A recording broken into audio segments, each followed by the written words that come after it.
കോഴിക്കോട് ജില്ലയിൽ മഴ ശക്തമായി തുടരുകയാണ്. മഴക്കൊപ്പം എത്തുന്ന മിന്നൽ ചുഴലിയുമാണ് വ്യാപകമായ നാശനഷ്ടമുണ്ടാക്കുന്നത്. കോഴിക്കോട് താമരശ്ശേരിയിലാണ് വലിയ നാശനഷ്ടമുണ്ടായത്. കൂടത്തായി സ്വദേശി ഹനീഫയുടെ വീടിന് മുമ്പിൽ നിർത്തിയിട്ട് പിക്കപ്പ് വാനിന് മുകളിലേക്ക് മരം കടപുഴകി വീണു. ആ വാൻ തകർന്നു. ഒപ്പം തന്നെയാണ് റഷീദ്, വാസുദേവൻ നമ്പൂതിരി, രാജേഷ് തുടങ്ങി 4 ആളുകളുടെ വീടുകൾക്ക് മേലേക്കും മരങ്ങൾ വീണ് വീട് ഭാഗികമായി തകർന്ന സാഹചര്യമുണ്ടായി. ആളുകൾക്ക് അപായമൊന്നും ഉണ്ടായില്ല എന്നുള്ളതാണ് ആശ്വാസകരമായ കാര്യം.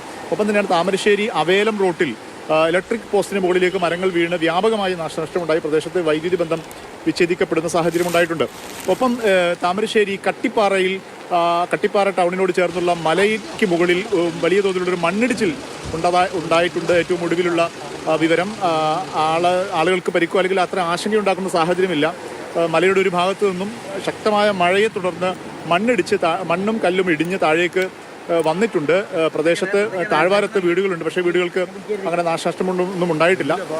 ഒപ്പം തന്നെയാണ് മലയോര മേഖലയിൽ പ്രത്യേകിച്ചും നാദാപുരം, കല്ലാച്ചി, തിരുവമ്പറമ്പ് ഉൾപ്പെടെയുള്ള സ്ഥലങ്ങളിൽ വ്യാപകമായി മരങ്ങൾ കടപുഴകി വീണ് നാശനഷ്ടങ്ങൾ ഉണ്ടായിട്ടുണ്ട്. വീടുകൾക്ക് മുകളിലും വാഹനങ്ങൾക്ക് മുകളിലും മരങ്ങൾ കടപുഴകിയിട്ടുണ്ട്. കോഴിക്കോട് പറമ്പിൽ ബസാർ ഉൾപ്പെടെയുള്ള സ്ഥലങ്ങളിലും വീടുകൾക്ക് മുകളിലേക്ക് മരങ്ങൾ വീണ് വ്യാപകമായ നാശനഷ്ടങ്ങൾ ഉണ്ടായിട്ടുണ്ട് എന്നുള്ളത് തന്നെയാണ്. കോഴിക്കോട് പുതിയാപ്പയിൽ മത്സ്യബന്ധനത്തിന് പോയ വള്ളം മറിഞ്ഞ് അപകടമുണ്ടായി.